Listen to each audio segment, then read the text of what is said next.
Did you know that universities and potential employers can listen to your Duolingo English Test speaking sample? That's why it's so important to do it as well as possible to make a great impression. So in this video, we're going to look at 5 tips to help you take a level 90 speaking sample to a level 140. So let's get started. Hello, I'm Francis from Last Minute English, and here on this channel we help you get the best score possible in your Duolingo English Test. Now, before we get started looking at how to change a speaking sample from level 90 to 140, let's do a quick review of what the speaking sample is all about. So the speaking sample comes at the end of your DET. It's one of the last questions, and you'll get a prompt or a question like this.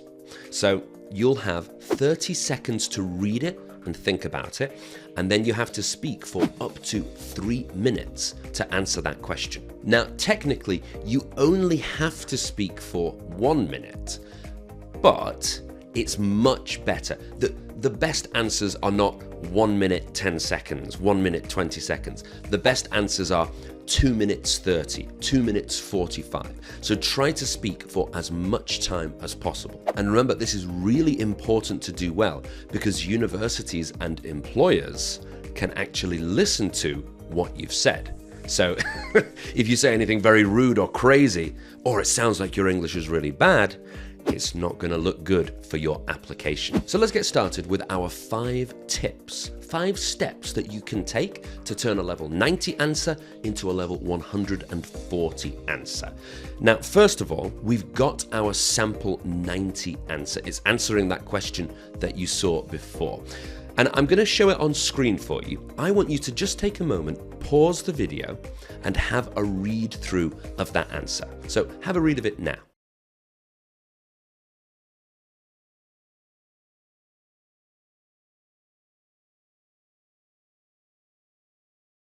So now that we have our level 90 answer, let's start improving it. Tip 1 is to avoid basic mistakes. Now, there are lots of different mistakes that you could make in speaking, but we've put together the 5 most common types of mistakes, and we can see them now. So the first one is using the wrong past tense. You might also use the wrong preposition. Prepositions are those short words like to, in, for, by, things like that. Or you might miss articles. Articles are the and the. You might have problems with gerunds or infinitives. Gerunds are the ing, like doing, and infinitives are the to do. Or you might misuse pronouns, so things like he and him, her, she, those types of words. So I want you to do something for me. I want you to reread our level 90 answer, and I've put at least one of each of those mistakes, and sometimes there's more than one. So I want you to try to find all of the mistakes that you can and correct them. All right? Let's have a try now.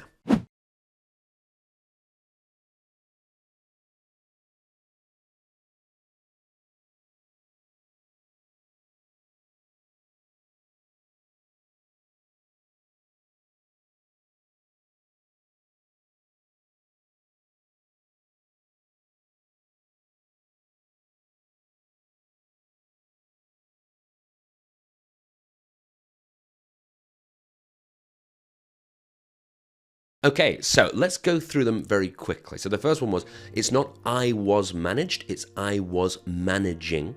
Then it's not both were important about, it's both were important to me.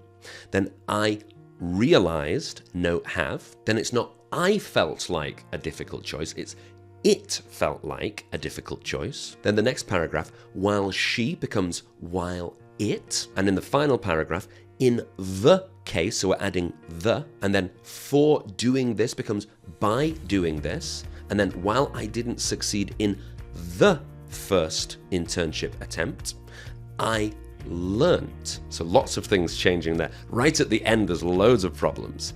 That being relaxed is extremely important. Now, of course, everyone makes mistakes. I make loads of mistakes when I'm speaking, but the fewer mistakes that you can make, the better your score is going to be. So it's a really good idea to focus on those 5 common areas of mistakes. The second step to scoring 140 is to structure your content, to organize it in a really good way. So one structure that I like is to give a personal anecdote, like a little story at first, then you give an opinion, and you finish with an example. Now, choosing points to talk about that are relevant to the question, so they're not focused on something else, they're focused on the question, is really important for your score.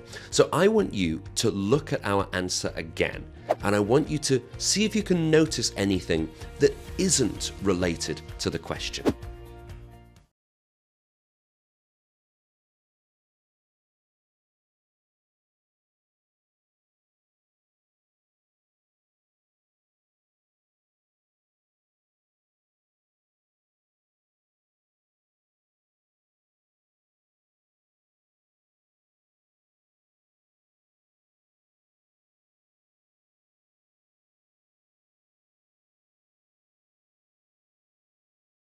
So, welcome back.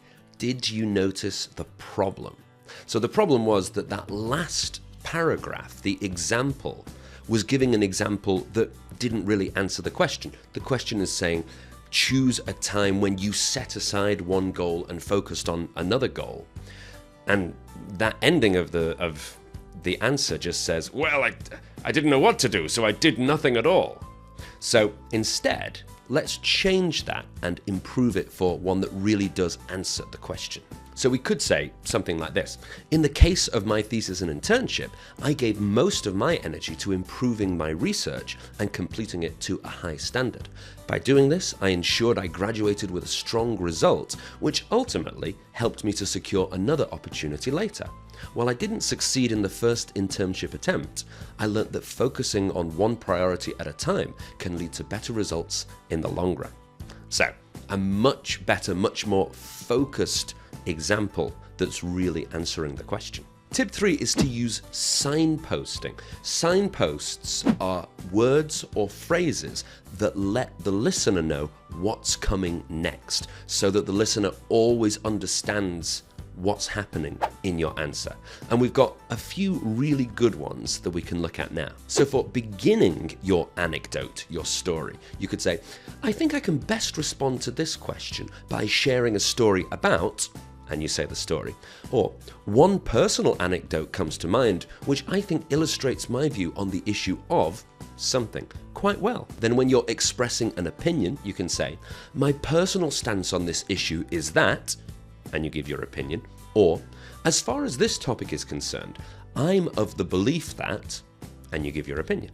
And then finally, for giving an example, a simple way is, for instance, and you say the example. Or, one example that comes to mind is. So if we add a few of those to our answer, it's going to look a little bit better. So in the first paragraph, we could say, I think I can best respond to this question by sharing a story about a time during my final year of university.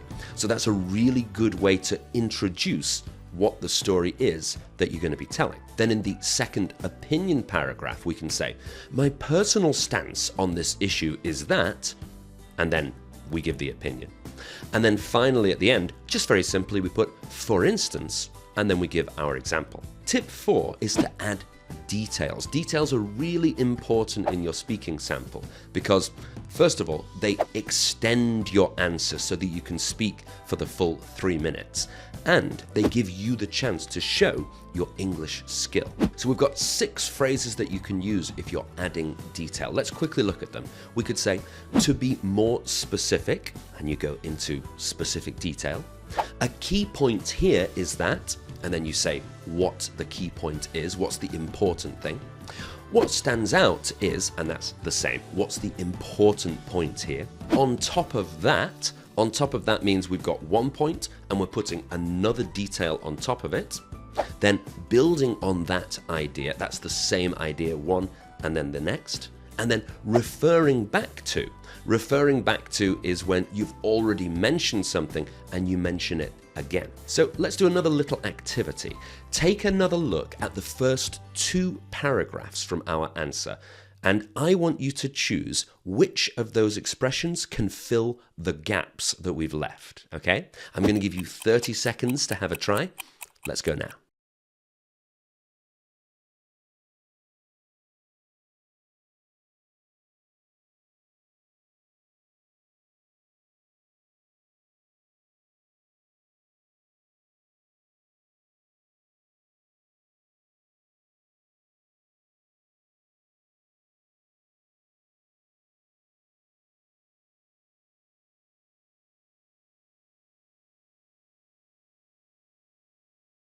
Okay, very good. So, the first one then, that first paragraph, we could say, to be more specific, I decided to prioritize my thesis because we're focusing in on that point. And then in the second paragraph, we can add on top of that because we're adding an extra point. Tip 5 is to use complex vocabulary. Now, the truth is that if you only use simple basic vocabulary, you don't lose points for that, but it keeps you at a pretty low level, like level 100, level 105. If you want to get those higher scores, like 120, 30, or 40, you have to use some complex, specific vocabulary. So I've got yet another little activity for you. I'm really making you work today. I want you to look at our answer again, and I've underlined some words. And these are words where we could change them for a more complicated, high-level word or phrase. Okay? So I want you to read through and look at those underlined words and think, is there any word I know that's a high-level word with the same meaning that I could put in there? So take your time. I'm going to show it to you on screen. You can pause the video if you want. See if you can find some higher-level vocabulary. And then when we come back, I'll show you the choices that I made. Have a try now.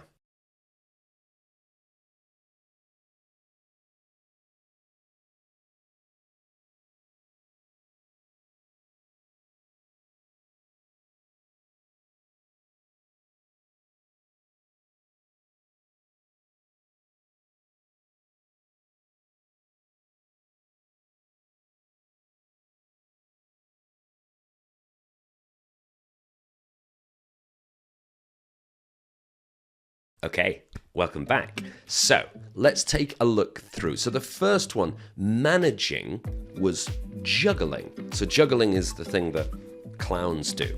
And we know it's juggling because it's two major goals. So you're having to balance the two. Then be good at something, excel at something. Then the next ones, so outside becomes external pressures. It's the same meaning, it's just pressure from outside.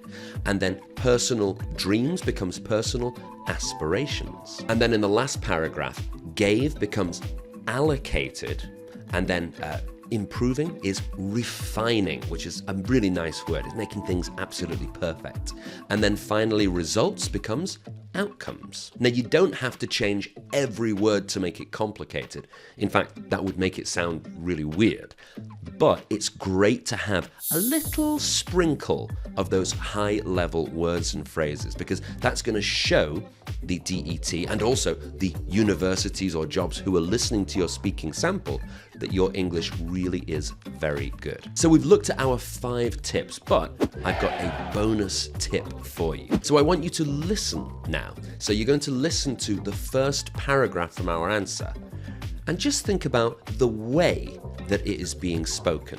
I think I can best respond to this question by sharing a story about a time during my final year of university. I was juggling 2 major goals, finishing my thesis and preparing for a highly competitive internship interview. Both were important to me, but I realized that I couldn't excel in both at the same time. So, what did you think about that? It had definitely some problems. There weren't really any words that were pronounced wrong, but the feeling of it was wrong. And that's because the tone was very flat. The tone is if your voice goes up and down. It sounded like this, so it was very flat. And there were pauses in the wrong places, pauses are super important. And the important words weren't emphasized. Emphasize means to put stress on those important words. So have another listen and let's see if we can make it a little bit better. Let's listen now. I think I can best respond to this question by sharing a story about a time during my final year of university. I was juggling two major goals: finishing my thesis and preparing for a highly competitive internship interview. Both were important to me, but I realized that I couldn't excel in both at the same time. So there we go. Much more intonation, voice going up and down, pauses in the right places, and some stress on those important words. So, I want to give you a challenge. I'm going to give you the next paragraph. I want you to read it out loud as well as you can. And think about those things: the tone, the pauses, and the stress. All right? Have a try now.